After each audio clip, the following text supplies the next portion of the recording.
안녕하세요. 네.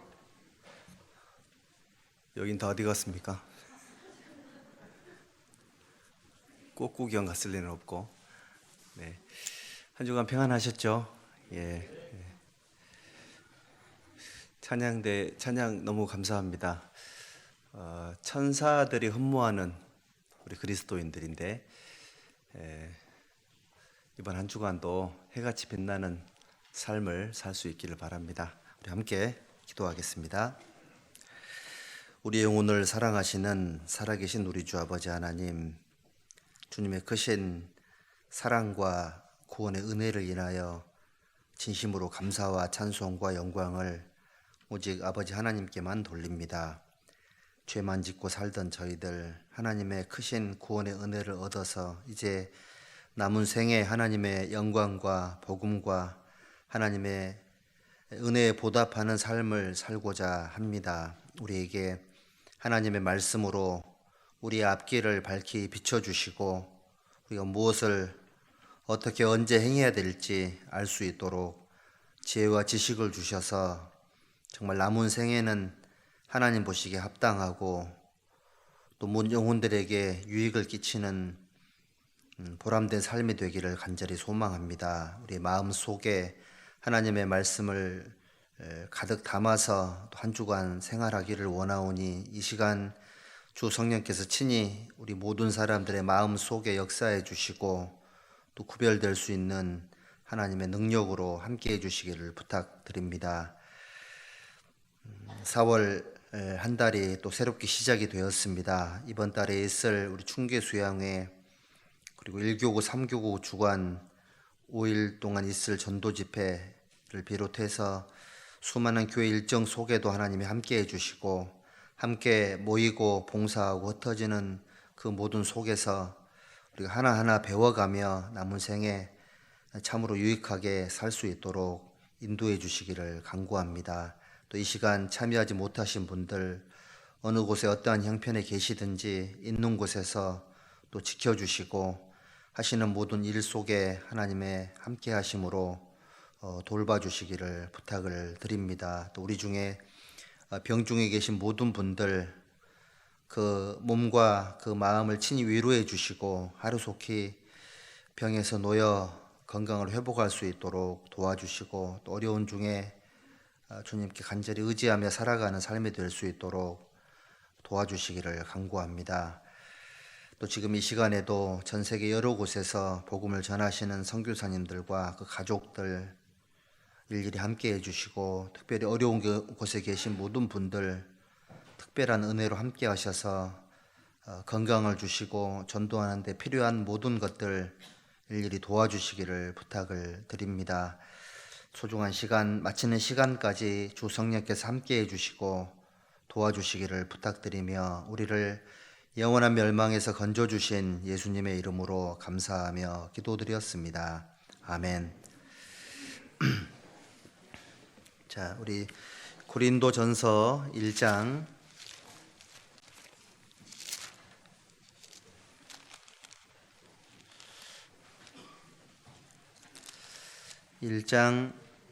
8절과 9절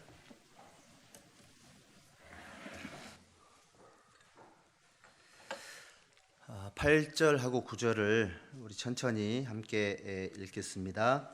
주께서 너희를 우리 주 예수 그리스도의 날에 책망할 것이 없는 자로 끝까지 경고케 하시리라. 너희를 불러 그의 아들 예수 그리스도 우리 주로 더불어 교제케 하시는 하나님은 미쁘시도다. 또 요한일서 1장을 한번 찾아보겠습니다. 요한일서 1장입니다. 요한일서 1장 3절입니다. 3절 여기도 천천히 같이 읽어볼까요? 우리가 보고 들은 바를 너희에게도 전함은 너희로 우리와 사귐이 있게 하려 함이니 우리의 사귐은 아버지와 그 아들 예수 그리스도와 함께 함이라. 네.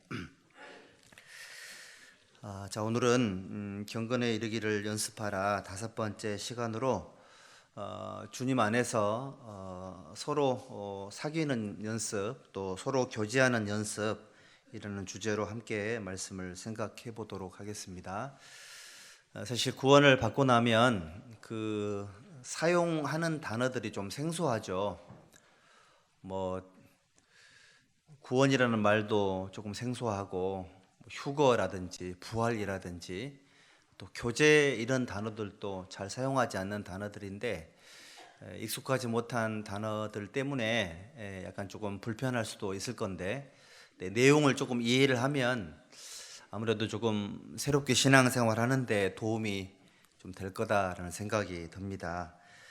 요한일서 1장 3절 읽은 말씀 속에 우리가 보고 들은 바를 너희에게도 전하는 것은 그 이유는, 그러니까 이제 사도 요한이 이제 구원함을 얻었잖아요. 구원을 받고 나서 예수님에게 들었던 거, 또 예수님 통해 직접 봤던 거, 또 구원받은 그리스도인들 속에 있었던 것들을 보고 들었던 것들을 너희에게 구원받은 성도들에게 알려주는 것은 너희로 구원받은 성도들과 너희로 우리와 사귐이 있게 하려 하면, 여기 사귄다라는 단어가 있는데 사귄다라는 말을 성경에서는 교제한다 이렇게 의미를 하는 겁니다. 사귐이 있게 하려 하면이 우리의 사귐은 아버지와 그 아들 예수 그리스도와 함께함이라. 이제 그러니까 사람들끼리만의 그런 사귐이나 만남이 아니고 그리스도인들의 사귐 속엔 항상 함께 하시는 분이 계십니다. 하나님 아버지가 계시고 그 아들 예수 그리스도 함께함이라. 그리고 구원받은 모든 성도들의 마음속에 들어와 계시는 성령도 함께 하시죠. 그래서 구원받은 사람들과 삼위일체 하나님께서 함께 하시는 사귐, 이것을 바로 교제라고 표현을 합니다. 그래서 그 헬라어로는 코이노니아라고 얘기를 하는데 이제 굳이 영어로 이렇게 번역을 하면은 펠로우십이 됩니다. 함께 주님을 따라가는 생활, 함께 교제하는 생활, 이것을 교제라고 표현을 하는데 사전적인 의미는 어떤 일에 깊이 관여하거나 동역한다라는 그런 의미를 갖고 있습니다. 그러니까 하나님 안에서 함께 협력한다 이런 뜻도 갖고 있는 겁니다. 구원을 받은 이후에 신앙생활을 연습을 하셔야 되는데 그 중에 굉장히 중요한 것 중에 하나가 서로 교제하는 연습이에요. 해본 적이 없으니까 구원을 받고 나서 서로 이제 사귀어야 될 텐데 남녀 간의 사귐도 아니고 친구 간의 사귐도 아니고 구원받은 성도들과의 새로운 만남이고 새로운 사귐이니까 세상의 만남과 사귀는 방법과는 다르겠죠. 당연히 다를 수밖에 없습니다. 요거를 이제 어떻게 구원받은 성도들이 서로 사귀는지 조금 이제 이론적으로 정리가 돼 있으면 이제 하루하루 살아가는 그 시간 속에서 하나씩 이제 익숙하게 되고, 구원받은 성도들은 서로 사귀는 것이 이런 거구나, 이런 것들을 이해할 수 있을 거다라고 생각을 합니다. 그래서 여기 빌립보서 3장 한번 보시겠습니까? 빌립보서 3장 10절.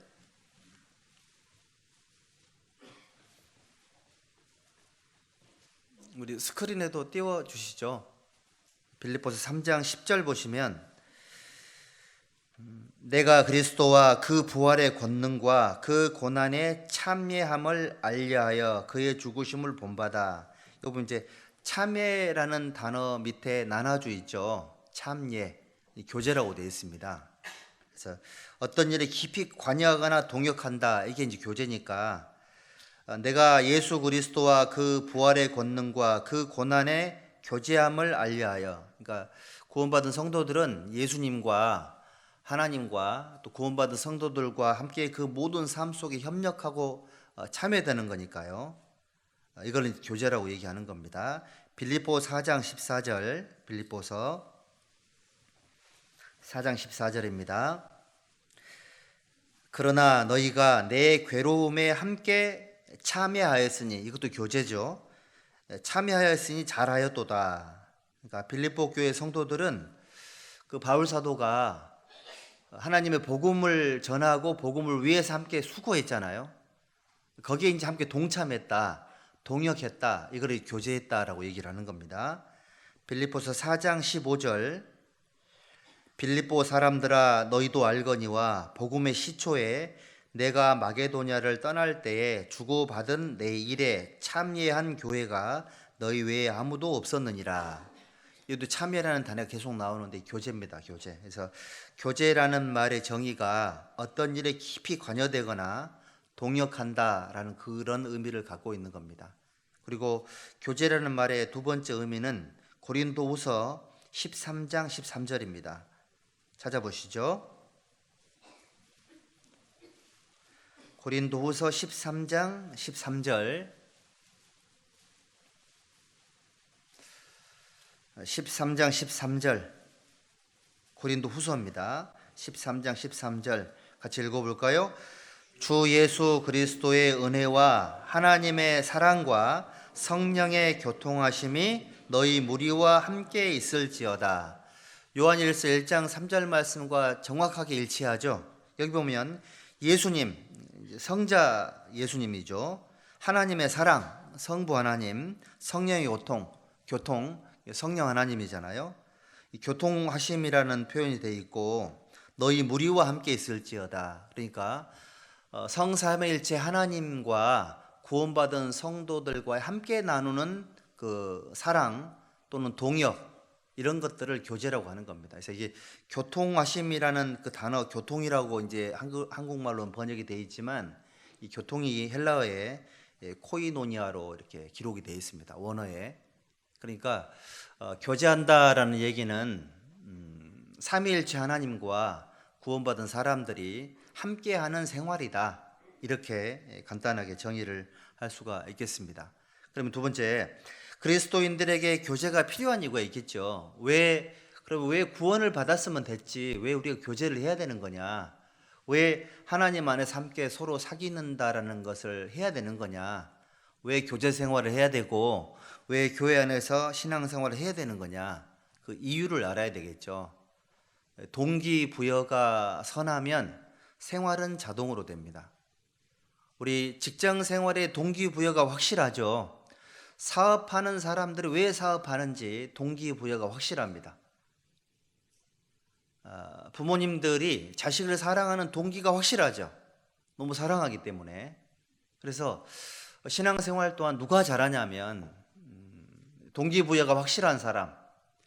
누가 교제 생활을 잘하냐면 왜 구원받은 성도들이 구원만 받으면 됐지 서로 사랑해야 되고 서로 사귀어야 되냐, 그 이유가 확실한 사람들이 신앙생활을 잘할 수밖에 없겠죠. 제가 그리스도인들에게 교제가 필요한 이유를 7가지 정도 정리를 했는데 간단하게 말씀드려 볼게요. 첫 번째, 신앙이 견고하게 되는 방법이 교제이기 때문에 그래요. 아까 우리 고린도전서 1장 8절 9절 읽었죠. 하나님은 구원받은 그리스도인들이 구원받은 것만으로 만족하지 않고요, 하나님 안에서 주님 오시는 그 시간까지 견고하게 되기를 원해요. 구원받고 나서 대충 살다가 하나님 앞에 올라가는 걸 원하는 게 아니고 하나님 안에서 신앙이 튼튼해지고 견고해지고 잘 살기를 원해요. 그런데 그 그리스도인들이 신앙이 견고하게 하시는 그 방편이 교제라고 되어 있는 거예요. 그리스도 안에서 나누는 교제가 신앙생활을 견고하게 해주기 때문에 그리스도 안에서 교제를 나누라고 말씀을 하셨어요. 두 번째, 우리에게 교제가 필요한 이유는 우리 빌레몬서 1장 한번 찾아보시죠. 빌레몬서 1장 5절 6절에 찾아보겠습니다. 빌레몬서 1장 5절 6절,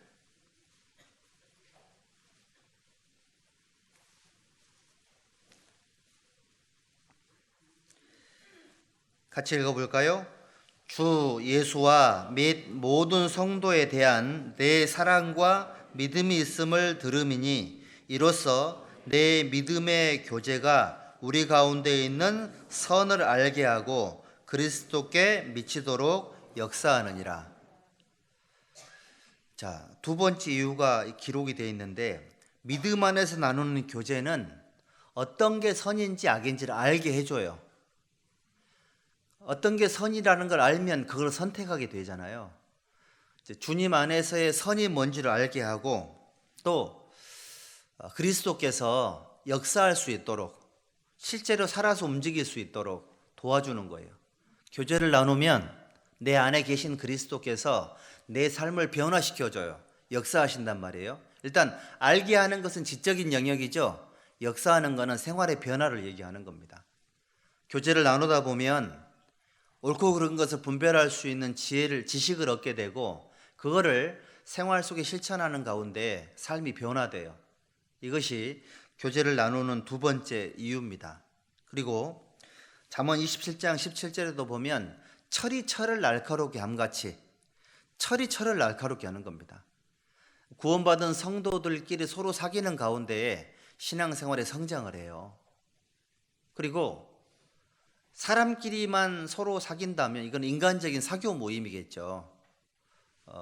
하나님은 말씀으로 역사하시고, 예수님은 구원의 은혜로 역사하시죠. 성령께서는 하나님의 말씀과 예수님께서 우리를 위해서 이루어 주신 그 일, 그것이 내 개인 속에 크게 적용이 되고, 그 적용이 그 사람의 삶을 변화시키는 거예요. 하나님의 말씀과 구원의 은혜가 삶을 변화시켜요. 내가 변화하려고 노력하지 않아도 교제 안에 정상적으로 이렇게 거하기만 하면 내가 변화되는 능력이 자동적으로 생기는 거예요. 구원을 받는 것도 말씀을 내가 믿으려고 노력한 것도 있겠지만, 사실 거의 대부분의 사람들이 처음부터 말씀을 믿으려고 노력하지 않아요.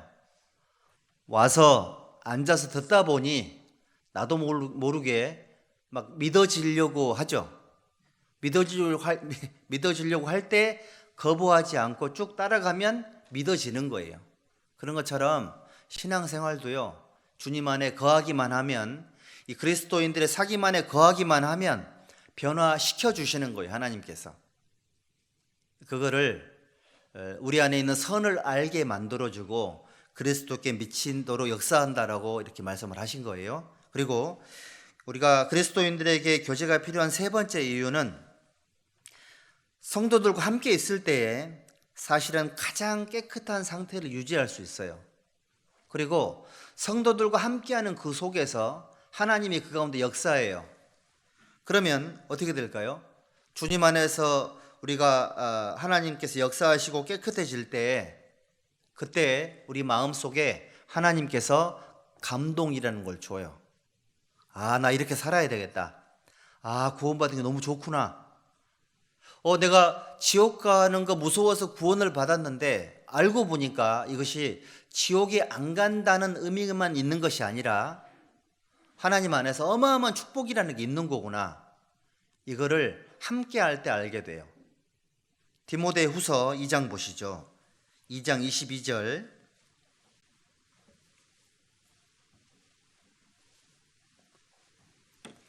디모데후서 2장 22절입니다.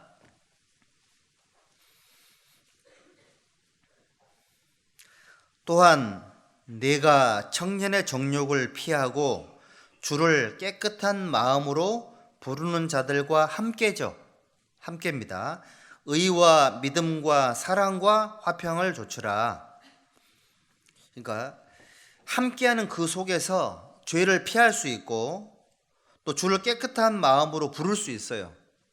그리고 나는 조금 오염된 상태일 수도 있겠지만, 교회 안에는 가장 깨끗한 하나님이 계시고 순결한 말씀이 계시고, 또 우리를 깨끗하게 해주시는 성령이 계세요. 그리고 그걸 통해서 정말로 깨끗하게 구별된 형제자매들이 계시기 때문에 나 같은 사람도 그 안에 들어가면 어떻게 될까요? 깨끗하게 되는 거예요. 그래서 함께 있을 때 깨끗하게 되고, 그리고 자기의 죄를 깨닫게 되고 하나님과 친밀하게 교제하게 되고, 그렇게 됨으로 말미암아 점점 하나님의 자녀처럼 변화되는 거예요. 그래서 교제 안에 거해야 되는 겁니다. 그리고 네 번째는, 교제를 통해서 영적 문제 상태를 벗어날 수 있어요. 교제를 통해서. 구원을 받았지만 우리 속에 죄악된 본성이라는 것이 여전히 존재하기 때문에 저희들이 우리 상태, 그러니까 자연인 상태로 우리 자신을 방치하면 구원은 받았지만 영적으로나 또는 정신적으로나 오염될 수 있어요. 그런 상태가 빠질 수 있습니다. 그런 것들로부터 하나님은 교제를 통해서 우리를 이렇게 보호해 주는 거예요. 그래서 예수님 요한복음 13장 10절에 제자들에게 발을 씻어 주려고 세수대야에 이제 물을 담아 가지고 왔잖아요. 그래서 이제 베드로가 아이고 어떻게 당신 예수님께서 내 발을 씻겨 주십니까? 그랬더니 예수님이 하시는 말씀이 내가 너를 씻기지 않으면 너는 나랑 상관이 없다. 그러니까 베드로가 아이고 발뿐만이 아니라 온몸을 씻어 달라고. 예수님이 뭐라고 말했죠? 이미 목욕한 자에게는 발밖에 씻을 것이 없느니라. 목욕이 뭐죠? 영혼이 구원받은 거잖아요. 이미 영혼이 구원을 받은 사람은 모든 죄를 다 하나님 앞에 용서를 받았으니 이제는 발만 씻으면 된다. 신앙생활 속에 묻어나오는 그런 죄들, 그런 오염물질들을 씻어낸다 이런 뜻이거든요. 교제는 어떻게 보면 우리의 발을 씻는 그런 장소거든요. 그래서 영적으로 혹시라도 이제 지옥 갈 그런 문제는 해결됐지만 신앙적인 문제, 영적으로 질병이 걸릴 수도 있어요.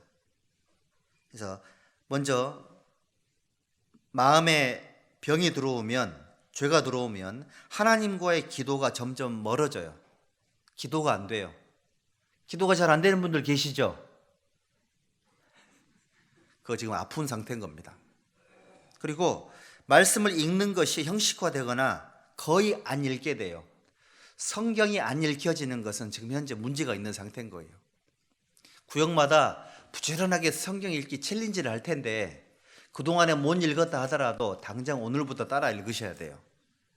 안 읽혀지는 것은 지금 현재 문제가 있는 거예요. 그리고 있잖아요. 성경이 안 읽혀져도 봉사할 수 있어요. 봉사로 성경 못 읽은 마음 상태를 대충 해결하려고 하시면 안 돼요. 그거는 그거고 이건 이건 거예요.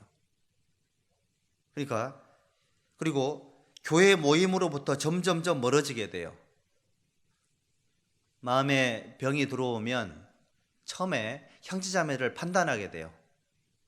형제자매들이 그렇게 훌륭해 보이고 너무 대단해 보였고 너무 고마웠는데 어느 순간 형제자매들을 판단하게 되고 그럼 어떻게 될까요? 형제자매들 모이는 곳에 안 가고 싶어져요. 어떤 분들은 그 목소리만 들려도 막 소름 끼친다고. 우리 중에 그런 분이 없겠지만 가끔씩 이제 그런 분도 계시더라고요. 그러면 형제자매들로부터 마음이 멀어지게 되면 어떻게 될까요? 점점 모임으로부터 멀어지게 되겠죠. 아주 작은 마음의 문제가 그런 결과를 만들어내는 거예요. 그것이 이미 영적으로 문제가 있다는 그런 뜻이거든요. 교제를 통해서 작은 문제들, 포도원을 허는 작은 여우를 잡으라 그랬잖아요. 구원받은 성도들이 신앙이 무너지는 이유는 큰 죄를 지어서가 아니에요. 작은 것들을 방치하다 보니 점점점 마음이 무뎌지게 되고 무뎌진 마음 속에 죄가 들어오게 되고 점점점 마음이 떠나고 몸이 떠나고 교제를 떠나게 되는 거예요. 하나님 말씀이 귀에 안 들어오고 하나님께 기도가 잘 안 되고 성경이 잘 안 읽혀지고 하나님 말씀 듣는 게 힘들고 말씀을 들어도 무슨 내용인지 모르겠고 이러면 벌써 병이 들어있는 거예요. 근데 교제에 참여를 하다 보면 그런 마음들이 고침을 받을 수가 있어요. 오늘 오길 잘했죠? 벌써 내 상태를 지적받고 있잖아요. 성경은 사람들에게 교훈을 주세요. 책망도 하시고 바로 잡아주잖아요. 이게 교제의 힘인 거예요. 안 오셨잖아요. 자기 상태를 몰라요. 말씀을 쭉 듣는 가운데 교제하는 속에서 내가 이런 어려움이 있네. 이걸 고쳐야 되겠구나. 그걸 알게 되는 거죠. 그리고 우리에게 교제가 필요한 다섯 번째 이유는 교제를 통해서 우리는 더욱 구별될 수 있어요. 우리 여기 마태복음 13장 30절 말씀 찾겠습니다. 마태복음 13장 30절.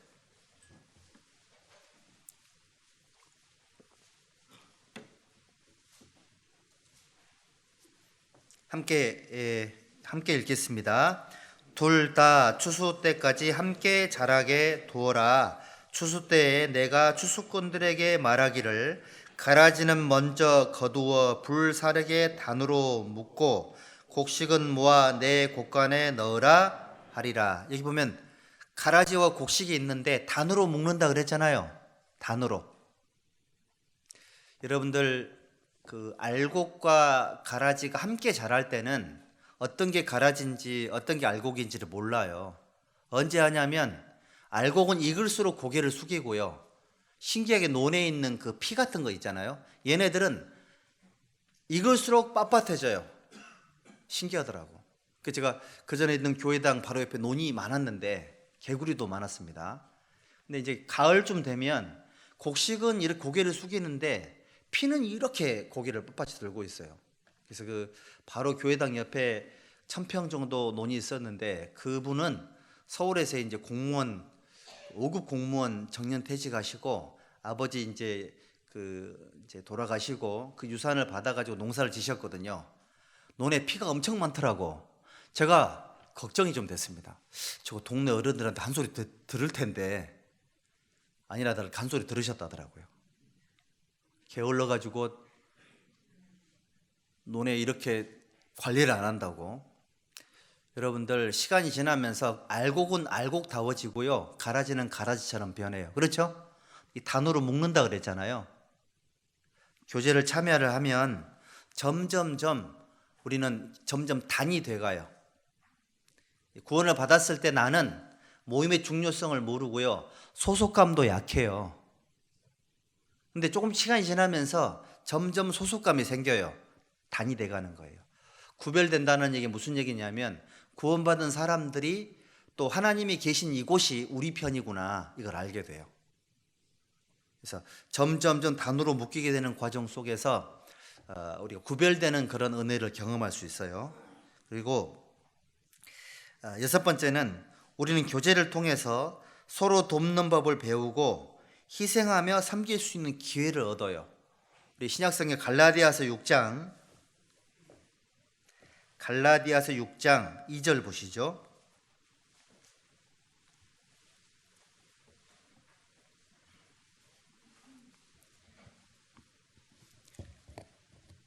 갈라디아서 6장 2절입니다. 여기도 같이 읽어보겠습니다. 너희가 짐을 서로 지라, 그리하여 그리스도의 법을 성취하라. 그리스도의 법이 뭘까요? 요한복음 13장 34절 35절 말씀이에요. 너희가 서로 사랑하라. 새 계명을 너희에게 주노니 서로 사랑하라. 이게 하나님의 법이, 그리스도의 법이에요. 저희 그리스도인들은 율법에서는 해방이 됐지만 새로운 사랑의 법에 들어왔어요. 새 계명을 너희에게 주노니 서로 사랑하라. 율법은 행할 힘을 주지 않고 무조건 하라, 그렇지 않으면 멸망을 당할 거다. 이게 율법인데, 예수님이 주신 새 법, 그리스도의 법은 우리에게 힘을 주세요. 성령이 들어와 계시잖아요.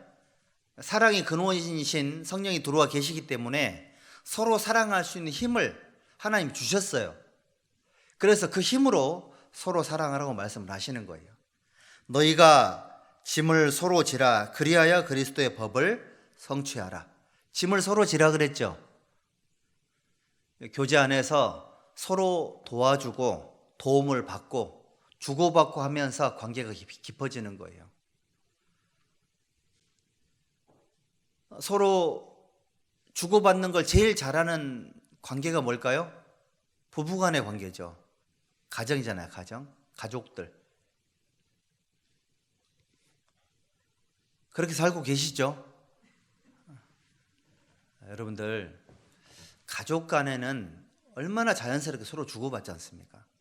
구원을 받고 나서는 구원받은 성도들과도 서로 주고받는 연습을 하셔야 돼요. 언제 받을 건지, 언제 줄 건지, 언제 나눌 건지, 언제 할 건지, 함께 할 건지, 이런 것들을 연습을 하셔야 되거든요. 성경에도 말씀하시기를 짐을 서로 지래요. 왜냐하면 저희들은 짐을 지고 있거든요. 무슨 짐이냐면 우리는 복음 전파라는 짐을 지고 있어요. 가족들을 전도해야 된다는 짐을 지고 있잖아요. 짐을 서로 나눠야 돼요. 서로 기도해주고 전도할 때 함께 해주고 같이 마음 아파해주고 이렇게 하면서 서로 짐을 나누는 거예요. 교회 안에서 교제하는 것도요, 모임에 참여하는 것도 서로 짐을 나눠지는 거예요. 모임에 왔는데 나하고 딱 두 사람만 왔습니다. 그러면 모임이 좀 재미없겠죠. 두 명보다는 좀 더 많으면 좋을 거 아니에요. 물론 두 분이 계셔도 얼마든지 진실한 교제를 나눌 수 있겠지만 사실은 교제에 참여하는 가운데 서로 짐을 주고받는, 그리스도의 사랑을 실천할 수 있는, 서로 희생하고 아껴주는 것들을 배울 수 있는 좋은 시간들이 되는 겁니다. 그래서 여기 신앙생활도 세 가지 유형이 있답니다. 첫 번째, 자기 일도 하고 다른 사람도 도와줄 수 있는 사람. 자기 일도 충분히 하면서 자기 짐을 지면서 다른 사람의 짐도 져줄 수 있는 사람, 어른 신앙이라고 하더라고요. 두 번째 부류는 자기 일만 하는 사람, 자기 일만, 청소년 신앙이라고 하던데. 세 번째는 다른 사람의 도움을 필요로 하는 사람. 이제 이거는 어린아이 신앙이겠죠. 우리 모임 안에는 어른 신앙도 계시고요, 청소년 신앙도 있고 또 어린아이와 같은 신앙도 있겠죠. 그런데 이것도 있습니다. 어른이라고 항상 컨디션 좋은 건 아니에요. 그렇죠? 그래서 이게 아무리 앞선 사람도, 아무리 어른 신앙을 갖고 있는 사람도 낙심할 때가 있기 때문에 때로는 청소년이 어른을 위로해 줄 수도 있어요. 때로는 어린 아이들이 어른들을 도와줄 수도 있어요. 저는 교회 학교에 쭉 지나가다 보면 암송 소리 들리면은 엄청나게 도움이 돼요. 우리 옛 어른들이 아이 입에 밥 들어가는 소리, 아이들 입에서 책 읽는 소리, 되게 좋은 소리라 그랬잖아요. 아이들 입에서 암송하는 소리, 찬송하는 소리, 이게 너무너무 좋거든요. 제 집무실 바로 위에가 찬양대실이에요. 피아노 소리가 그렇게 잘 들려요. 굉장히 위로가 됩니다. 찬양대 연습하는 소리 정말 잘 들리거든요. 듣고 있으면은 정말 도움이 많이 돼요. 위로가 돼요, 위로가. 여러분들, 나는 어른 신앙이다, 청소년 신앙이다, 어린이 신앙이다, 그게 중요하지 않아요. 함께 어울리는 가운데 서로 사랑을 주고받는 거예요. 직접적인 도움도 도움이 되는 거지만 존재하는 것만으로도 서로 도움이 되는 것이 바로 그리스도인들의 교제이기 때문에 그렇습니다. 그리고 우리 에베소서 4장 15절 찾겠습니다. 에베소서 4장 15절.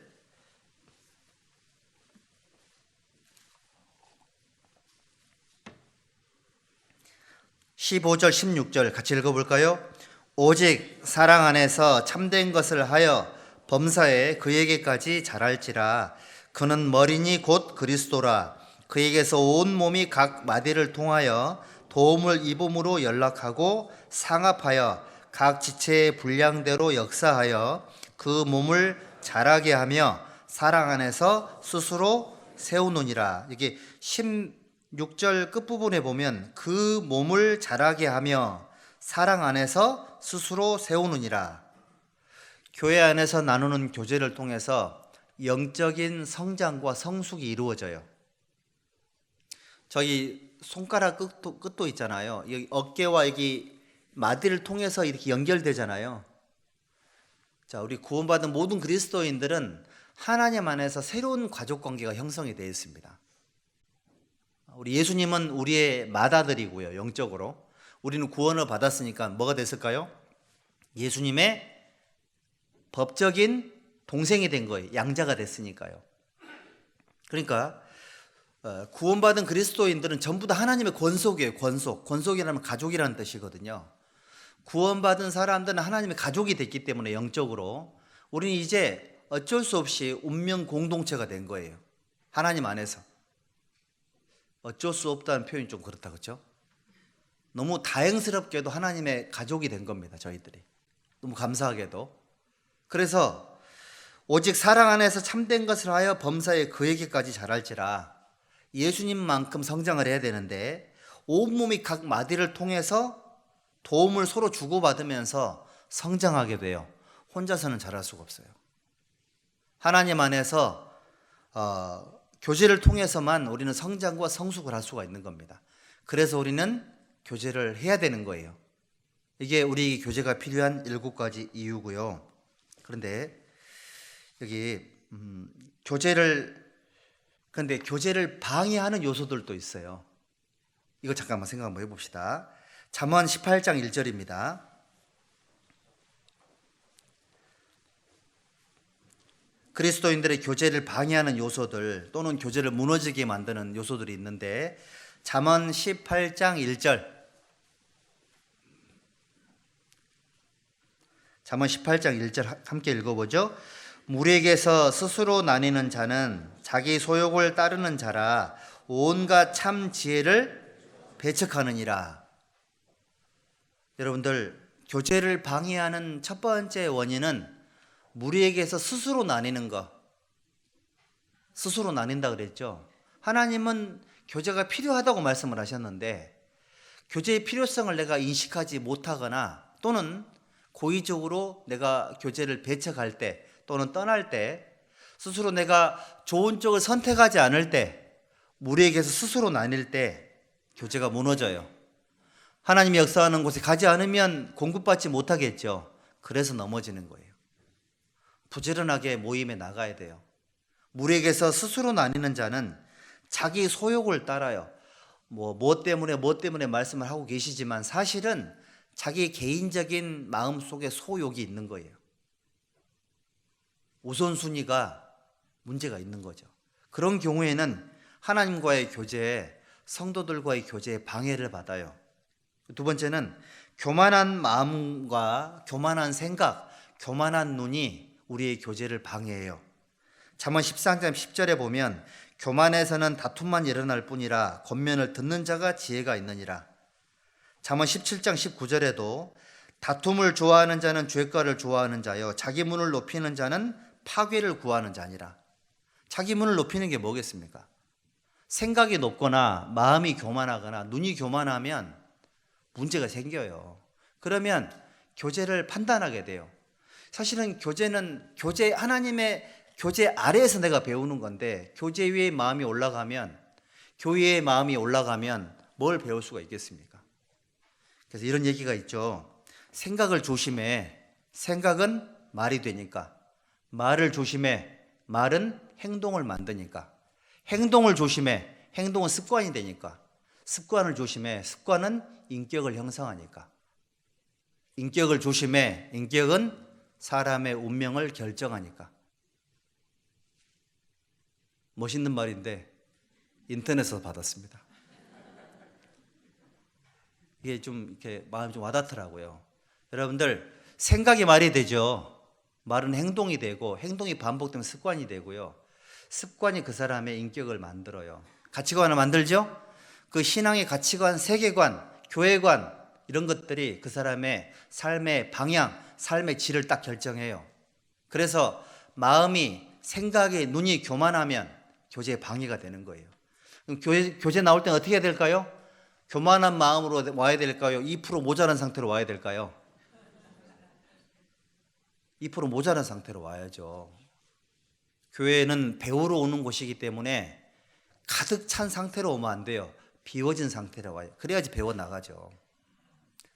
마음과 생각과 눈이 교만하면 신앙생활 속에 교제를 하기가 어려워요. 배울 게 없는데 왜 나가겠습니까? 그 모임을. 근데 배울 게 많으면 어떻게든 나가겠죠. 그리고 교제를 방해하는 세 번째 요소는 용서하지 못하는 마음이에요. 용서하지 못하는 마음. 용서하지 못하는 마음이 있잖아요. 뭘 해도 걸려요. 우리 에베소서 4장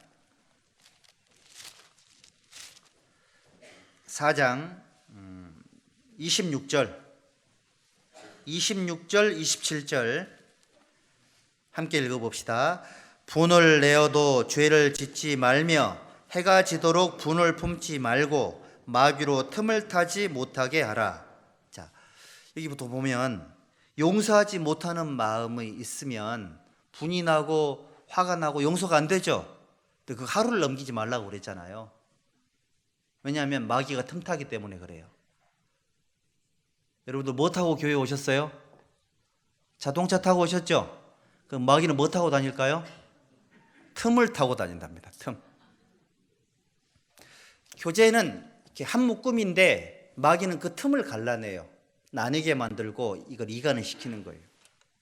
신기하게요. 신앙 상태가 좋을 때는 어떤 얘기를 들어도 문제가 안 돼. 틈이 안 생기거든요. 신기하게 조금 마음에 어려운 일이 있을 때 그때 꼭 틈이 타요. 그렇더라고요, 이게. 신앙생활 구원받은 지 30년, 100년이 됐어도 용서하지 못하는 마음이 있으면 일정 부분 신앙생활이 어려울 거예요. 에베소서 4장 31절 32절 함께 읽읍시다. 너희는 모든 악독과 노함과 분냄과 떠드는 것과 회방하는 것을 모든 악의와 함께 버리고 서로 인자하게 하며 불쌍히 여기며 서로 용서하기를 하나님이 그리스도 안에서 너희를 용서하심과 같이 하라. 여기 보면 서로라는 단어가 있죠. 너희는 그랬잖아요. 너희는 구원받은 성도들 안에서 사실 저희들은 어떻게 보면 영적인 어떤 중환자들이었잖아요. 죄도 너무 많이 지었고 상처투성인 사람들끼리 구원을 받아서 이렇게 모여 있는데 아무래도 이제 감정을 나누는 기술이라든지 마음을 함께하는 기술들이 모자랄 거 아니에요. 교제가 익숙치 않단 말이에요. 그러다 보니까는 의도는 그것이 아니었지, 목적은 선했지만 방법이 서툴러서 사이가 생길 수 있거든요. 그런 경우에 마귀가 틈을 타고요. 그런 경우에 마음에 상처가 돼요. 그래서 용서가 잘 안 되는 거예요. 성경에서는 서로 인자하게 하며 그 다음에 뭐라고 그랬죠? 불쌍히 여겨야 돼요. 그 다음에 서로 용서하기를 그리스도께서 너희를 용서하심과 같이 하라. 그래서 마태복음 18장에도 좋은 비유가 있잖아요. 형제가 내게 잘못을 범하거든 몇 번이나 용서해 줄까요? 70번씩 7번이라도 해라. 중심으로 형제를 용서하지 않으면 하나님 그거 문제시할 거다 이렇게 말씀하셨거든요. 그래서 수많은 그리스도인들이 서로 용서하는 것을 그 용서하는 그 기술을 사용할 줄 잘 몰라가지고 관계가 깨져요. 틈이 생겨요. 그리고 그 틈이 하루를 넘지 말아야 되는데 1년 갈 수도 있고 10년 갈 수도 있어요. 왜 그러냐면 서로잖아요. 서로. 한쪽이 아무리 잘해도요. 저쪽이 등 돌리고 있으면 하나가 돼야 안 돼요? 안 되게 돼 있어요. 서로 잘하셔야 돼요. 서로 용서를 서로 주고받고 서로 불쌍히 여기고 서로 사랑으로 이렇게 보듬어 줘야 돼요. 그거를 노력을 해야 돼요. 이거 안 하면 깨지는 거예요. 저기 화면 한번 보시겠습니다. 이게 제가 용서라는 어려움이 있는 분들에게 솔루션을 제공하려고 준비를 좀 해봤습니다. 깨어진 관계 회복하기.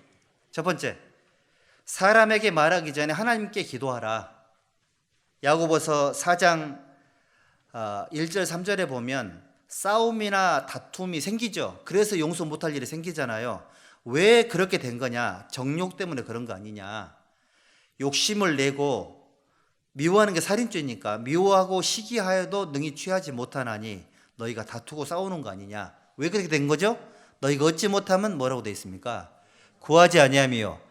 다툼의 모든 원인은 기도 부족이에요. 기도가 부족하니까 조심성이 없는 거고, 조심성이 없으니까 말로 행동으로 상처를 주고, 상처를 줬는데 도로 자기가 상처를 받았잖아요.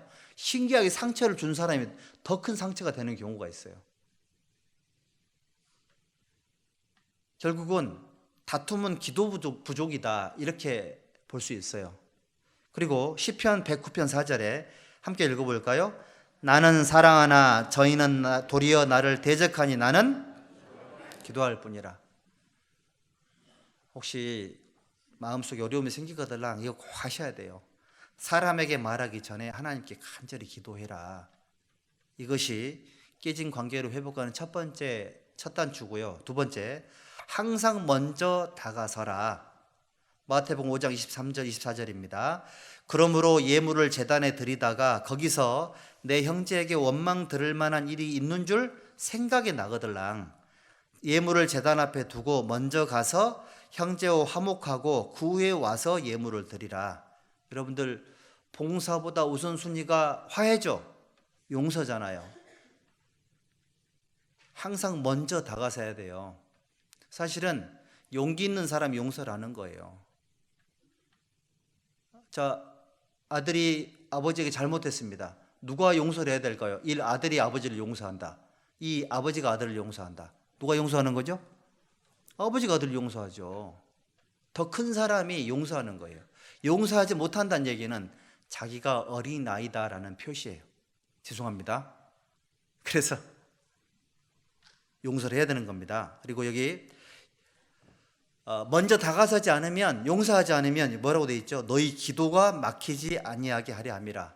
기도, 이 기도가 여기 숨 쉬는 거 말하는 거 아닌가 아시죠? 우리 형제님들 자매님하고 부부싸움 하면 기도가 돼요, 안 돼요? 여보세요? 기도 안 되죠? 기도 막히잖아요. 기도 안 돼요. 누구랑 다투면 기도가 안 돼요. 신기하더라고. 그래서 형제님들은 부부싸움 하면 자매가 먼저 나한테 미안하다고 전화를 하거나 카톡을 보낸다. 그거 잘못 살고 있는 거예요. 저는 그건 속 좁은 거예요. 아무리 아내가 잘못했다 할지라도 1000번, 만번, 억번 조단위로 잘못했다 할지라도 사과는 누가 먼저 한다? 남편이, 이 아내가. 답변이 몇 번이에요?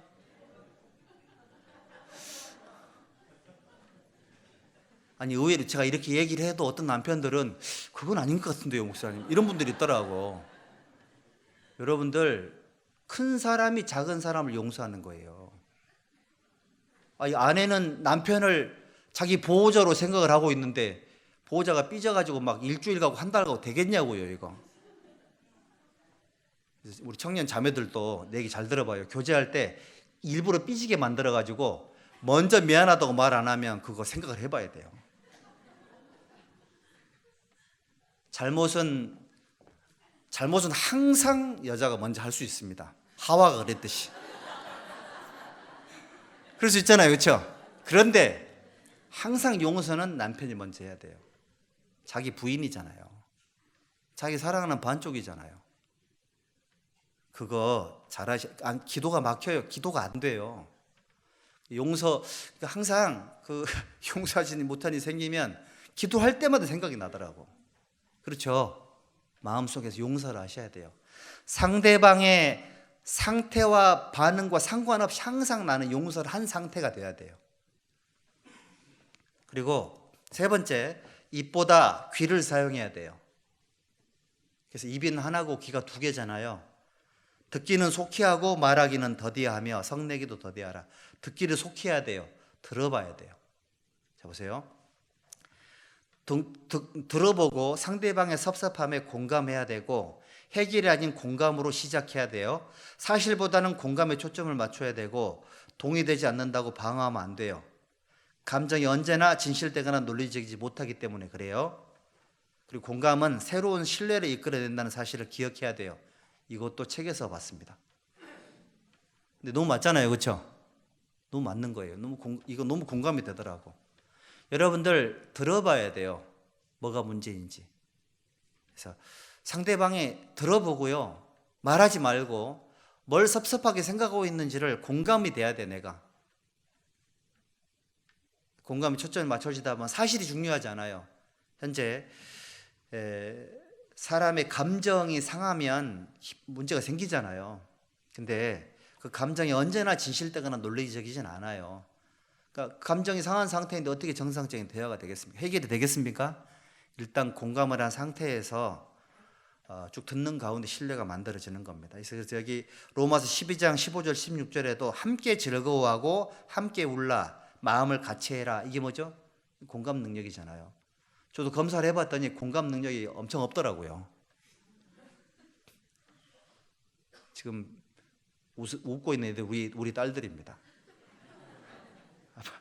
근데 제가 사실은 물론 이제 공감 능력이 없지만 하나님 안에서는 있어요. MBTI 신봉하지 마세요. 참고만 하고 하나님 안에서는 성령에 붙잡히면 공감할 수 있어요. 그렇죠?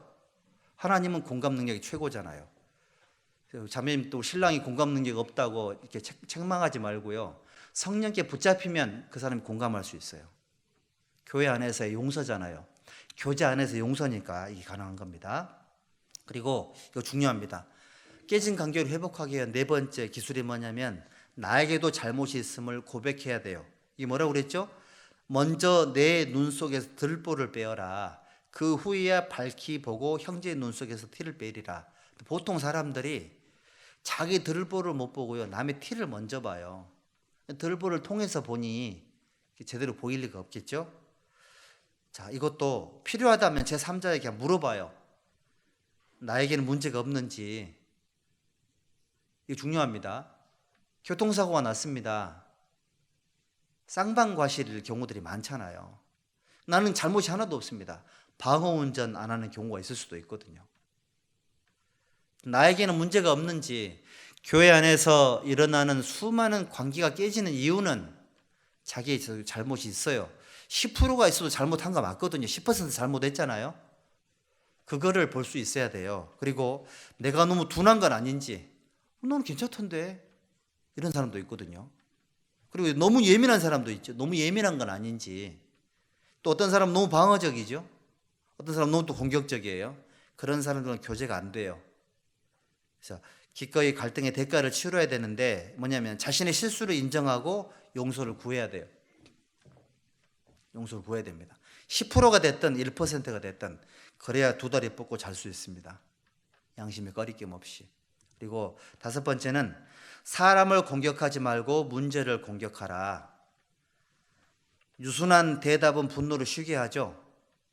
부드러운 혀는 뼈를 꺾고요.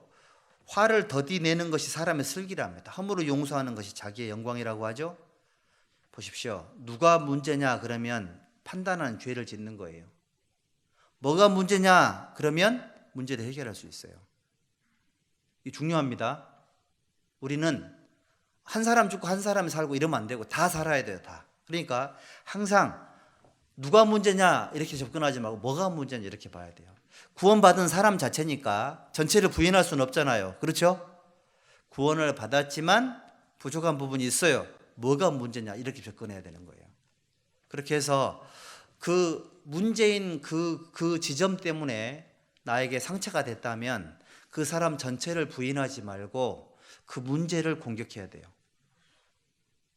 공격하는 얘기가 무슨 말일까요? 용서하는 거예요. 공격하라니까 그걸 지적하라고 오해할 수 있는데 가장 훌륭한 공격은 용서예요. 용서. 그렇게 하시면 상황이 해결될 수 있습니다. 자, 잘잘못을 따지면 상황은 더욱 악화됩니다. 어떤 분들 문제 해결하자고 만났잖아요. 싸움을 더 크게 번지는 수가 있습니다. 어떻게 말을 하는 것이 무슨 말을 하는 것보다 훨씬 더 중요해요. 같은 말도 말투. 그리고 그 전화 처음 이렇게 했을 때 첫 번째 목소리가 말투가 좀 이렇게 좀 불편한 말투가 나오면 좀 그렇죠, 마음이. 그렇잖아요. 그런 것처럼 지금 용서라는 부분이 깨진 상태니까 상황이 예민한 상황이잖아요. 이럴 때는 무슨 말을 할까가 중요한 게 아니에요. 어떤 태도, 어떤 말투, 어떤 자세로 말할 게 훨씬 중요한 거예요. 화를 내면서 하는 말은 항상 진실이 왜곡되기 때문에 그래요. 그리고 우리는 상처를 받으면 가끔씩 이성을 잃고 짐승처럼 행동할 수도 있어요. 그러나 우리는 그 어떤 경우에라도 핵무기를 사용하면 안 됩니다. 냉전 시대에도 미국과 소련이 생화학 무기나 핵무기는 절대 사용하지 않기로 정해놨습니다. 성도들끼리 서로 이렇게 다툼이 생겨도 어떤 경우에라도 눈으로 때릴 수는 있겠지만 말로 욕설을 하면 안 됩니다. 폭언을 하면 안 돼요. 그리고 이렇게 교회 안에서 있잖아요. 조심해야 되거든요. 폭력은 더더욱 말도 안 되겠죠. 이런 건 절대 안 됩니다. 생화학 무기는 핵무기는 사용하는 거 아닙니다. 그리고 아무리 서로 다투고 용서가 안 되는 상황이라 할지라도 전도할 때는 어떻게 될까요? 전도할 때 전략적으로 잠깐 화해는 해야 되겠죠. 전도를 해야 되니까. 어떤 사람 원수 되면 전도할 때도 안 돌아보더라. 기도도 안 해줘요. 그거는 본인이 생화학 무기를 쓰고 있는 거예요. 서로 죽어요. 생화학 무기 사용하지 않습니까? 상대방 죽이는 게 서로 죽습니다. 타인의 인내를, 분노를 인내하는 그 엄청난 희생인데 그 분노가 근거가 없을 때는 더욱 그러하죠. 이런 경우가 많죠. 그리고 화해와 관계 회복을 위한 대가를 지불하라. 성경 구절 제가 몇 군데 찾아봤는데, 자, 문제의 원인은 내가 아마 죄송한데 저 같은 경우는 제가 교만해서 그런 일들이 많이 생기더라고요. 그래서 존경하기를 서로 먼저 해야 되는데 제가 늘 노력하는 것이 그 누구라도 나보다 더 뛰어난 부분을 제가 찾으려고 굉장히 노력을 합니다. 그러면 볼 때마다 존경심이 생겨요. 저분은 내가 없는 좋은 점이 있어요. 제가 이번에 이제 그 우리 봉사에 고기 구워 먹을 때도 보니까 야, 그 와중에도 정말 부지런한 분들이 계시더라고. 앉아서 식사를 그냥 잘 받아 드시는 분도 잘하는 거고요. 아니, 맛있게 드시는 건 너무 잘하는 거잖아요. 그 와중에 어떤 분도 먹으면서 또 와서 굽기도 하고 막 여기저기 하시는 분도 계시다. 그것도 너무 잘하는 거죠. 끝나고 뒷정리도 열심히 하시는 분도 계시고. 그걸 보면서 참 그 좋은 점들이 다양해요. 교만하면 상대방의 좋은 점이 안 보여요. 겸손하면 다 보여요. 그리고 핍박하는 자를 축복하라 그랬죠. 축복하고 그 다음에 뭐라고 그랬죠? 축복은 못해도 저주하면 안 돼요. 그리고 아무에게도 악으로 악을 갚으면 안 돼요. 원수를 갚으면 안 돼요. 함께 읽어볼까요? 악에게 지지 말고 선으로 악을 이기라. 그래서 교제하다 관계 깨지면 로마서 12장을 많이 읽어봐요. 기도하면서. 거기에 많은 답이 들어있을 겁니다. 7번째, 해결이 아닌 화해를 강조하라. 해결 안 됩니다. 누가 그러던데 머리 검은 짐승은 거두는 게 아니라고. 그래서 머리를 하얗게 염색하고 염색은 아니지만 하얀 분도 계시네요. 부럽습니다. 그래서 여러분들 우리는 있잖아요. 해결 안 돼요. 해결 안 되고요. 그리고 이거 알아야 돼요. 교각사루라고 소 뿔 교정하다가 소 잡는 경우가 생기거든요. 이제 한 사람이 구원을 받고 수없이 많은 말씀을 들었고 자기 삶 속에 자기의 모난 부분 때문에 수없이 많은 고난과 징계를 겪었을 거 아니에요. 그런데도 지금 안 변하고 계세요. 그러면 하나님도 거기까지만 지금 일하고 계신다는 뜻이잖아요. 그런데 그걸 내가 해결할 수 있을까요? 안 돼요. 안 되는 거예요. 제가 이제 설교는 하나님 말씀이니까 정말 타협 없이 제가 강력하게 해도 내려가면 설교한 눈으로 성도들을 쳐다보면 저 형제님 저 자매님 그때 그 말씀 순종 안 하네, 잘못됐네, 그런 마음을 가지면 제가 굉장히 교만한 거죠. 내려가면 같은 입장이 되는 거예요. 내려가면. 그래서 우리는 할 수 있거든. 너희로서는 모든 사람으로 더불어 평화하라. 해결은 문제에 초점을 맞추는 것이지만 화해는 관계에 초점을 맞추는 겁니다. 그러니까 화해에 초점을 둔다면 사실이 뭐냐 그걸 별로 중요하지 않아요. 내 사랑하는 형제가, 내 사랑하는 자매가, 교회 안에 구원받은 그 누군가가 마음이 상했다. 그것 자체가 너무 미안한 그런 마음이 생기는 거예요. 그러면 화해해야 되겠다. 중요합니다. 그리고 차이를 인정하고 서로 용납하라. 함께 읽어보죠. 누가 네게 혐의가 있거든 서로 용납하여 피차 용서하되 주께서 너희를 용서하신 것 같이 너희도 그리하고 라고 되어 있죠. 자, 서로 용납하라. 차이가 인정이 되면 서로 용납하죠. 국수와 국시의 차이가 있습니다. 국수는 밀가루로 만들고 국시는 밀가리로 만들어요. 국수는 가게에서 팔고 국시는 전방에서 팔아요. 국수는 가게 아줌마가 팔고 국시는 전방 아지매가 팔아요. 국수는 봉지에 담고 국시는 봉다리에 담아줍니다. 봉지는 침으로 붙이고 봉다리는 춤으로 붙입니다. 침은 혓바닥에서 나오고 춤은 쌔바닥에서 나온답니다. 차이가 존재하죠. 차이가. 서로 차이를 극복하는 것보다 더 우선은 차이를 인정하는 겁니다. 해결하려고 덤비지 말고요. 차이를 인정해야 돼요. 내가 보기에는 그거 어린 거예요. 상대방한테는 그게 정당하다니까요. 그래서 서로의 차이를 인정하면 다양성이 살아나게 되고요. 서로가 유익하게 돼요. 그러니까 그분에게 있는 고유의 내가 보기에는 단점처럼 보일 수 있어도 그 사람 그 성향에 맞는 그 코드에 맞는 누군가가 구원받고 들어올 수 있거든요. 그러면 그분하고 어떻게 맞아요? 신기하더라고. 그러니까 버릴 카드가 없어요. 다 필요해요, 다. 그리고 교회 안에 형제도 있지만 흥제도 있죠, 흥제. 죄송합니다. 누구 흥제라더라, 흥제. 약간 아리까리한, 애매한. 근데 그런 분도 필요해요. 왜냐하면 서로 알아보거든요. 서로 알아봐가지고 나 같은 사람 또 있네 이래가지고 있잖아요. 이렇게 해가지고 수양이 같이 가고 뭔가 동질감 생겨가지고 수양이 같이 가고 말씀 듣고 같이 구원받을 수도 있거든요. 그래서 서로 차이를 인정하게 된다면 우리는 서로 불쾌감을 주지 않으면서도 그 의견을 반대할 수 있어요. 차이를 인정하면 의견이 일치가 안 돼도 문제 안 돼요. 다양하다. 하지만 결론은 이거다. 그래, 쿨하게 이제 순종할 수 있고요. 필요합니다.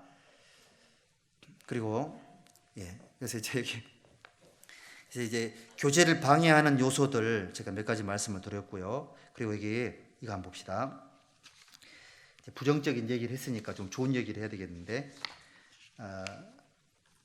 서로 사랑하는 기술, 이제 서로 교제하는 기술인데 이거는 적극적으로 이렇게 하셔야 돼요. 첫 번째가 뭐냐면 성경 공부를 함께 해야 돼요. 성경 공부. 교회 안에서 교제니까요. 자, 구원받은 형제자매들과 친해지고 싶으면 말씀 들을 때 같이 앉아요. 옆에. 성경 강연할 때 같이 앉고, 졸고 있으면 목캔디 하나 권해주고, 그게 효과가 없으면은 홀스를 하나 주고, 그거 안 되면 청양고추를 눈에 발라주세요. 그럼 절대 안 졸릴 겁니다. 말씀을 같이 들으면서 친해집니다. 말씀을 같이 들으면서. 그래서 교회 딱 오시면 그 가족들끼리 앉는 것도 너무 좋고요. 한데 가급적 그 이제 구원받은 얼마 안 된 분들 같이 앉아가지고 필요하면 성경도 좀 찾아주시고 성경 공부를 같이 하는 게 저는 굉장히 좋더라고요. 제가 이제 구원받았을 때 그 청년의 부장 형제님이 옆에 앉아가지고 성경을 같이 찾아줬는데 그때 시편 119편 찾아가지고 주의 말씀이 송이꿀보다 더 달다고 쭉 펼쳐가 쭉 붙이면서 야, 어떻게 송이꿀보다 더 달다고 말씀이 이렇게 기록할 수 있었을까요? 이렇게 얘기를 하더라고. 그래서 그 얘기를 들으면서 이 양반이 왜 나한테 이런 얘기를 할까? 그런데 그 구절을 볼 때마다 그 형제님 생각이 나요. 아, 말씀을 꿀처럼 생각하고 꿀처럼 달게 여겨라 이런 얘기를 하고 싶었는데 대놓고 말은 못하고 찾아준 거거든요. 서로 교제하는 기술 말씀 들을 때 같이 들어요. 성경 강연에 같이 들어야 돼요. 학예 수양에 같이 가야 돼요. 이러다 보면 서로 교제할 수 있는 방법이 생깁니다. 그다음에 두 번째는 얼굴을 서로 봐야 돼요. 얼굴을 봐야지만 친해집니다. 얼굴을 봐야지만. 로마서 1장 한번 찾아보시죠. 로마서 1장 11절에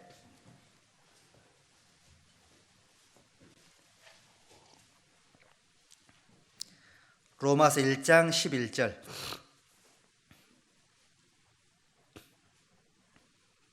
내가 너희 보기를 심히 원하는 것은 얼굴 보기 원했죠. 12절 이는 곧 내가 너희 가운데서 너희와 나의 믿음을 인하여 피차 아니함을 얻으려 함이라.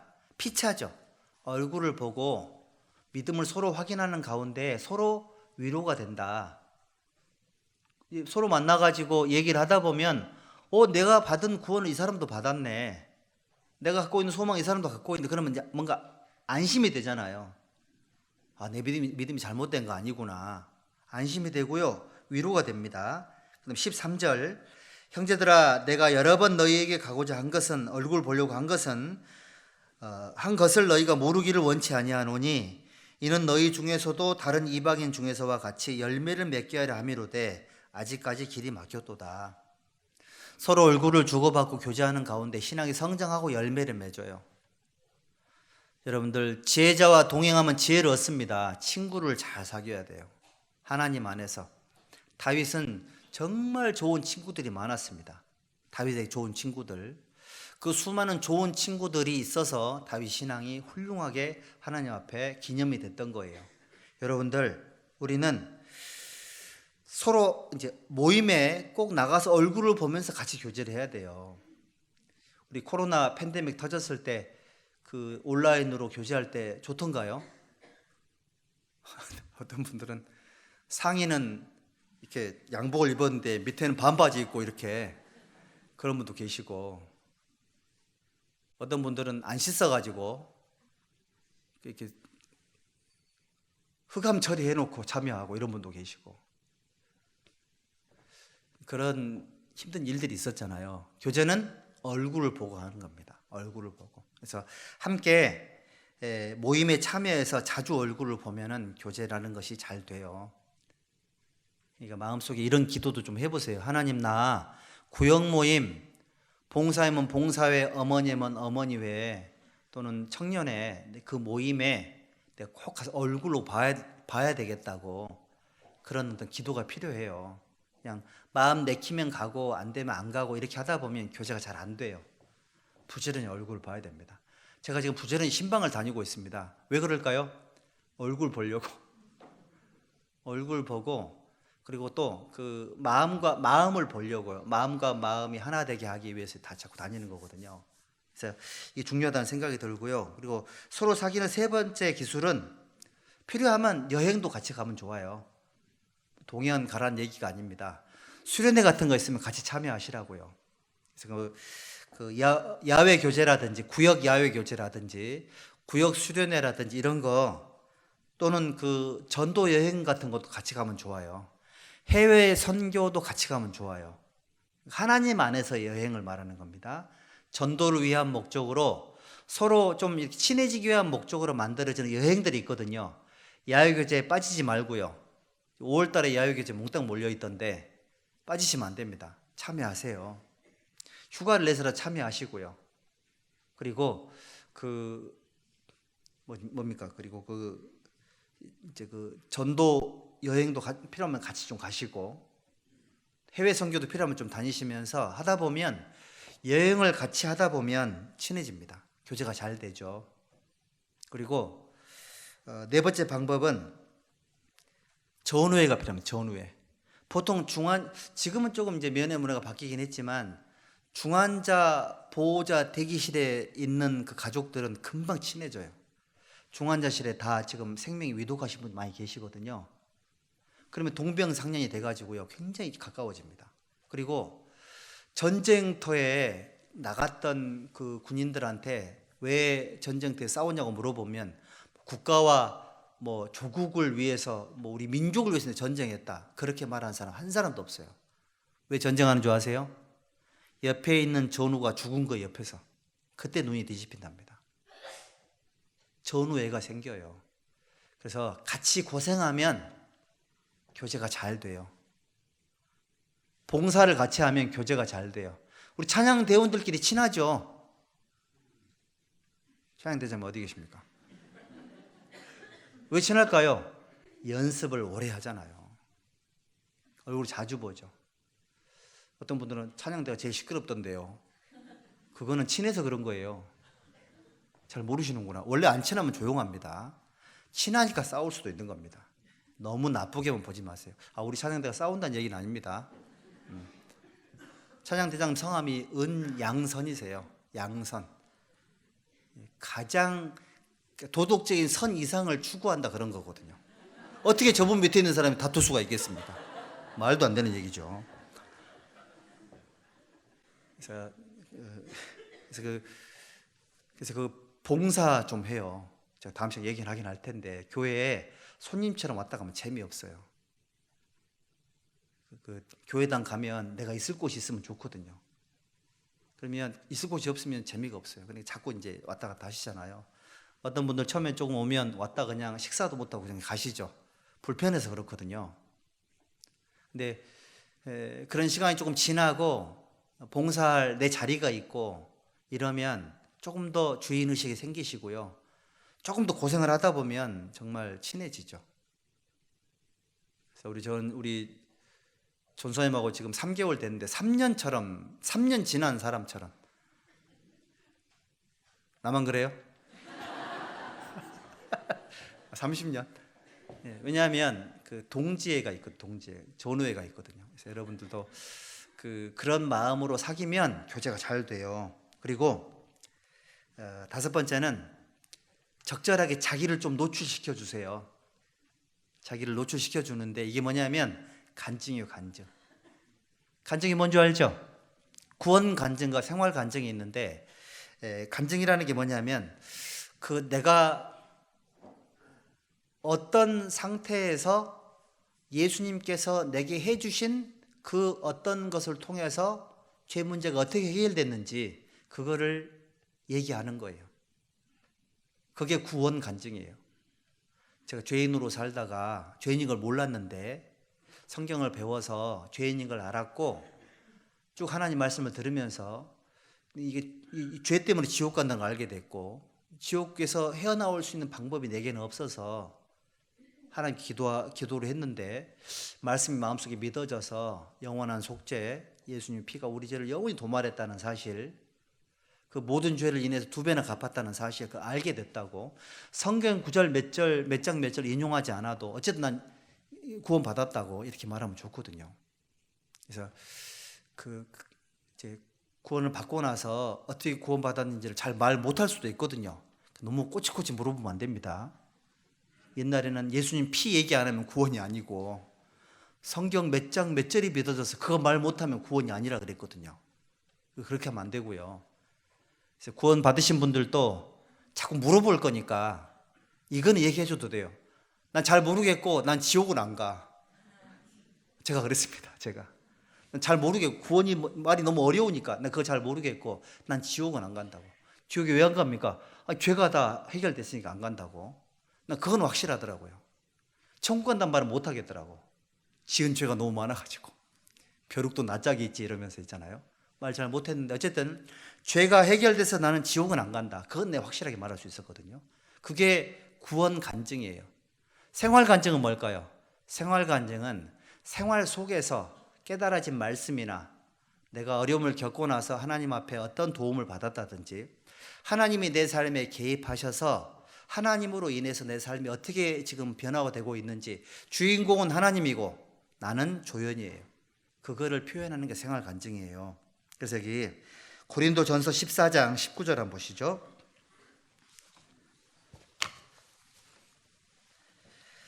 고린도전서 14장 19절.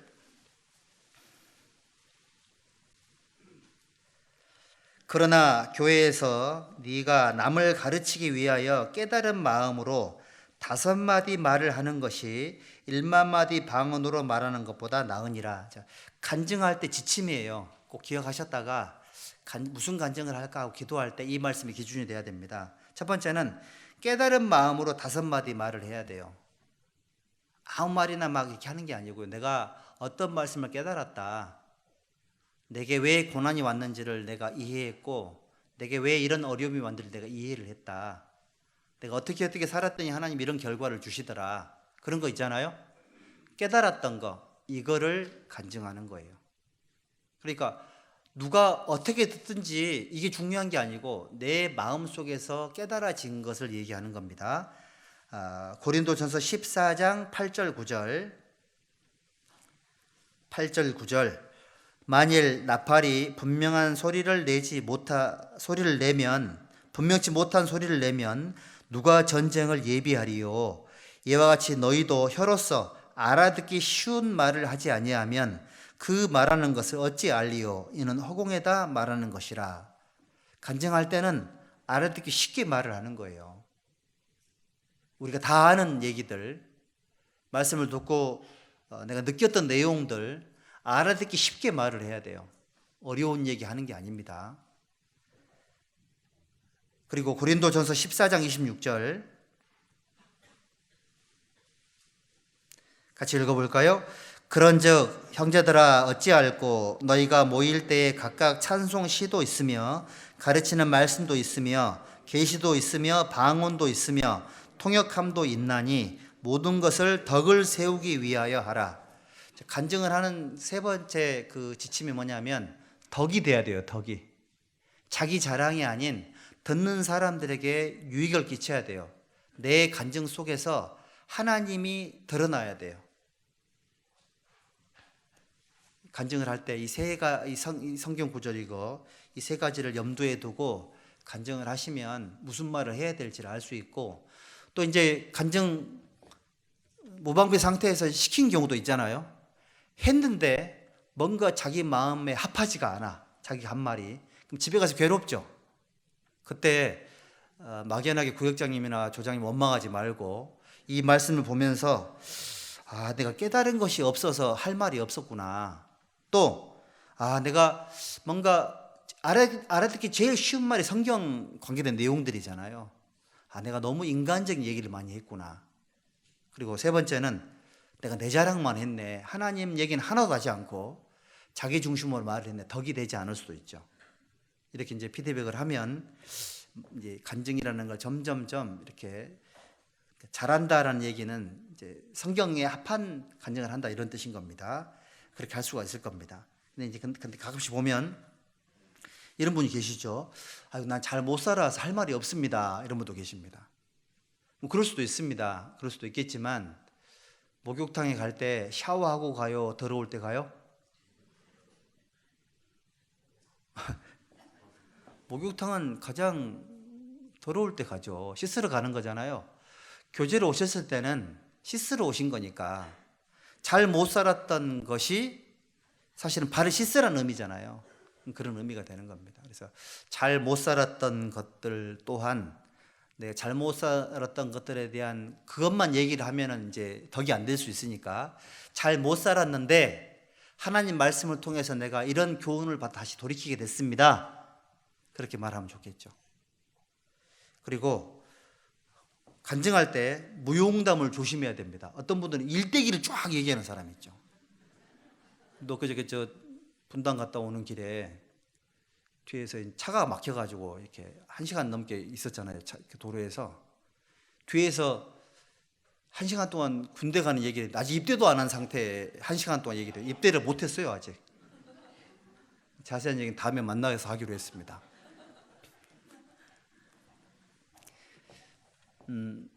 구원 간증하라고 하면 1살 때 뭔 일이 있었고, 1살 때 기억이 안 나겠죠.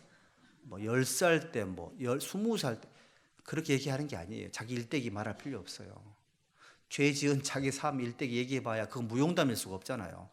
어떤 분들은 또 죄 지었던 것, 자기가 구원받기 얼마나 험악한 삶을 살았는지 그런 거 자랑하는 게 아니에요. 그럼 잔상이 생겨요. 저분은 무서운 사람, 험악한 사람. 굳이 왜 그렇게 얘기할 필요 없어요. 또 어떤 분은 또 공주처럼 왕자처럼 또 말씀하시는 분이 계셔요. 그러시면 안 됩니다. 그래서 우리는 간증을 할 때는 정말 솔직하고 담백하게, 정직하게, 간략하게 그렇게 말하는 게 좋고요. 또 이제 마이크 공포증 있는 분도 계시죠. 간증시키면 내가 절대 공임이 안 나갈 거라고. 시키지 마세요. 준비가 안 돼서 시키지 마십시오. 그래서 가급적이면 이제 구원받고 얼마 안 되신 분들에게는 여쭤보는 게 좋고 미리 말씀을 드려서 이제 그러면 이제 인사만 하시든지 다음에 하시든지 이렇게 하시면 좋습니다. 마이크 공포증을 구역 모임에서 해결하려고 하시면 안 됩니다. 그리고 간증할 때 들어주는 사람도 굉장히 중요하죠. 어떤 분들은 막 들어줄 때 하품하는 분도 계시고 그리고 고개를 돌리고 막 시간 보고 이런 분도 계시기도 하고 계시던데 들어주는 것도 되게 좀 중요할 것 같아요. 최대한 예의 바르게 우리가 이제 힘든 얘기 들을 때도 고개를 끄덕거리지는 못해도 어쨌든 들으려고 노력은 해야 돼요. 노력이 좀 필요할 거라는 생각이 듭니다. 그리고 간증을 하는 사람도 중요한데 듣는 사람도 중요해요. 오늘 우리가 박 목사 설교 듣고 있습니까? 하나님 말씀 듣고 있습니까? 하나님 말씀 듣고 있죠. 간증도 마찬가지예요. 간증도 형제자매들이 간증을 들을 때 하나님께서 저분 속에 역사하시고 이런 관점으로 들으면 다 기록할 수 있어요. 그런 마음으로 들어야 돼요. 그래서 그 심판대가 아닙니다. 간증은 듣는 사람들이 그 막 자기 잣대로 심판을 하거나 내 그럴 줄 알았다든지 그거 징계야 이런다든지. 우린 그런 사람 없죠. 이렇게 돼서는 안 될 거예요. 그래서 우리 간증하는 사람들을 논단하거나 심판해서는 안 됩니다. 그래서 간증 끝나고 나면 항상 그 평가해 주는 사람들 있죠. 하지 마세요. 그 방해돼요. 사회자가 하나님 역할을 해버리면 하나님과 듣는 사람들은 괴로워요. 사회자 콘서트 들으러 온 게 아니거든요. 우리 속에 성령이 계셔가지고 사회는 최대한 말을 줄여야 돼요. 하고 간증하면서 얘기를 하면은 우리 성령이 계셔서 다 알아먹어요. 어떤 분 간증 끝나고 나면은 막 자기 나름 칭찬도 했다고 권면도 이러시던데 그거 하지 마세요. 그거 하시면 방해됩니다. 하나님이 역사할 수 있도록 우리 모든 하나님과 간증하는 사람이 주연이에요. 주연. 우리는 그냥 조연도 아니에요. 그냥 엑스트라 이렇게 앉아가지고 그렇게 좀 이렇게 해줬으면 좋겠고요. 그리고 그 모임을 가지기 전에 인도하시는 분이나 참여하는 모든 분들이 준비를 하셔야 돼요. 기도하면서 준비를 하시고 모임에 가세요. 모임에 가셔서 그리고 이제 혹시 이제 미리 간증해달라고 부탁하는 경우 있잖아요. 간증해달라고 부탁해서 내가 준비했습니다. 가급적 그런 표현도 좀 안 하면 좀 좋습니다. 그냥 담백하게 얘기하면 좋겠어요. 그렇게 얘기를 해가지고 이 간증이라는 것이 하나님 말씀처럼이지는 않아도 그 속에서 많은 걸 배울 수가 있습니다. 듣는 사람들은 가급적 메모하는 게 필요해요. 메모. 그런 얘기 하시죠. 메모하는 사람이 살아남는다. 4글자로 적자생존. 그것이죠. 적자생존. 이순신 장군이 그 전쟁할 때마다 일기를 계속 썼잖아요. 그게 무슨 일기예요? 난중 일기예요. 어떤 사람은 난중의 적자, 난중의 적자. 그래서 난중 일기 그게 아닙니다. 그날 적었어요. 그날. 그래서 잘 적어가지고 배울 게 있습니다. 배울 게. 그렇게 하면은 신앙에 도움이 될 겁니다. 그리고 6번째는 가정 개방하면 좋아요. 가정 개방. 가정을 개방하면 누가 올까요? 예수님이 오세요. 예수님이. 구원받은 사람 속에는 예수님이 계시잖아요. 가정을 개방할 때 형제자매들을 대접한다. 그 말은 예수님을 대접하는 거예요. 자, 그러니까 내가 보낸 그 사람을 영접하는 것은 나를 영접하는 것이고, 나를 영접하는 것은 하나님을 영접하는 거라고 예수님 말씀하셨거든요. 그래서 혹시 구역 모임이나 종모임 있을 때, 가정을 개방하는 일이 있을 때 적극적으로 하셔야 돼요. 적극적으로 하셔서 예수님께서 우리 가정에 오시면 뭘 주실까요? 복을 주세요. 형제자매들이 우리 집에 오시면 기도를 해주세요. 순수한 기도거든요. 이 집안에 우리 가정을 위한 정말 순수하고 따뜻하고 하나님께서 응답을 해줄 수밖에 없는 어마어마한 기도를 해주시거든요. 그러면 가정 개방을 해야 될까요? 하지 말아야 될까요? 해야 돼요. 가정 개방을 하면 좋습니다. 대단한 거 차리지 않아도 괜찮아요. 예수님 영접하는 마음으로 하시면 돼요. 아무것도 먹을 거 없어도 괜찮아요. 가정은 개방을 해야 돼요. 가정 개방하는 것을 큰 축복으로 얘기해야 됩니다. 큰 축복으로. 그렇게 해가지고 가정을 개방을 하면은 어떤 유익이 있냐면 그 가정에 가서 뭐 숟가락 숫자, 젓가락 숫자를 파악하지는 않겠지만 그 형편을 돌아볼 수 있고 서로 교제가 잘 돼요. 그렇게 하면은 교제가 잘 됩니다. 자, 그리고 여기 믿음의 교제를 위한 몇 가지 지혜들을 제가 정리를 해봤는데 그 외에도 있잖아요. 그 서로 교제를 하려면 서로 마음이 진실하면 좋겠죠. 진실한 마음을 가지고 있어야 되고, 진실한 교제를 위해서는 공감 능력도 중요하고, 진실한 교제를 위해서는 불쌍히 여기는 것이 정의보다 강해야 되고, 믿음의 교제를 위해서는 서로가 도움을 주고받아야 됩니다. 그리고 진실한 교제를 위해서 면책의 숨은 사랑보다 나을 때가 있어요. 이런 경우 있죠. 다윗이 우리아의 아내를 범했을 때, 그리고 우리아를 살인 교사했잖아요. 그러고 좀 세월이 지났거든요. 회개하지 않았습니다. 죄를 모른 척했죠. 그때 누가 나타났죠? 나단 선지자가 나타났죠. 뭐라고 말했습니까? 당신이 그 사람이라고, 당신이 그 사람이라고 아주 추상같이 얘기를 했죠. 다윗이 딱 돌이켰습니다. 만약에 다윗이 신앙 상태가 안 좋았으면 나단을 그 자리에서 처단할 수도 있었습니다.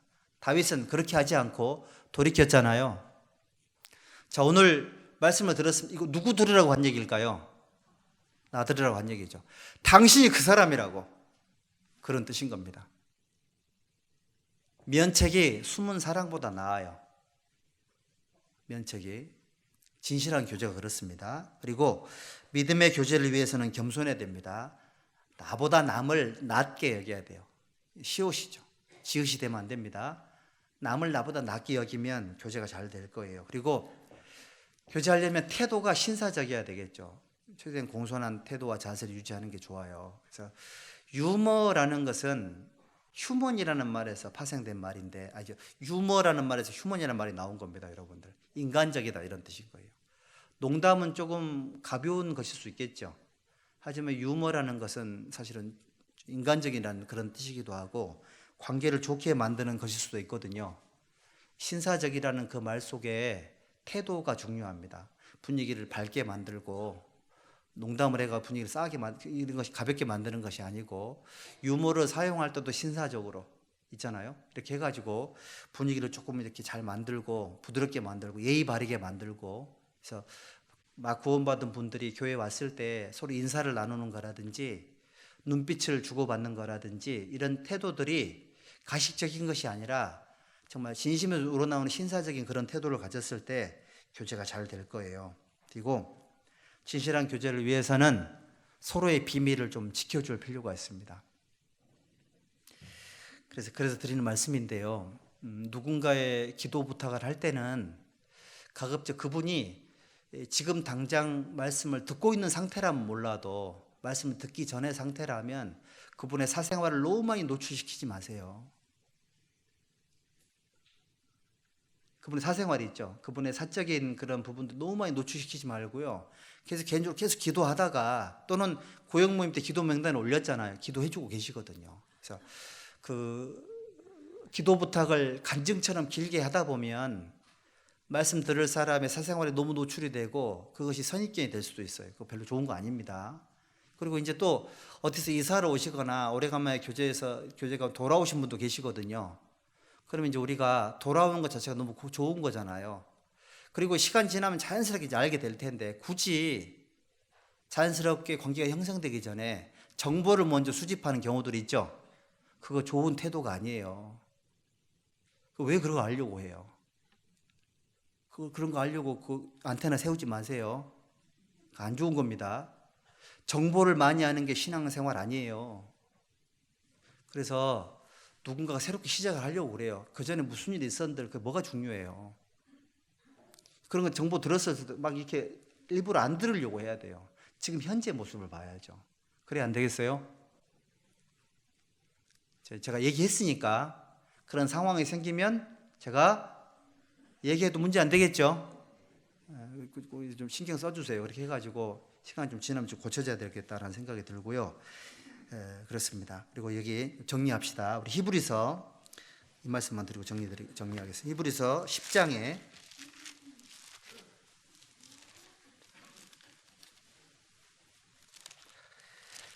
히브리서 10장 24절 25절 같이 읽어볼까요? 서로 돌아보아 사랑과 선행을 격려하며 모이기를 피하는 어떤 사람들의 습관과 같이 하지 말고 오직 권하여 그날이 가까움을 볼수록 더욱 그리하자. 서로 돌아보아 사랑과 선행을 어떻게 하라고요? 사랑과 선행을 격려하는 거예요. 그러니까 교제할 때 사랑과 선행을 격려하는 겁니다. 뭔가 교제를 한다고 했을 때 자꾸 이제 지적해주고 또는 가르쳐 주려고 하고, 그런 태도가 사실 항상 옳지 않을 수 있어요. 그렇게 하지 마시고요. 그거는 설교를 통해서 얼마든지 그분이 듣고 있거든요.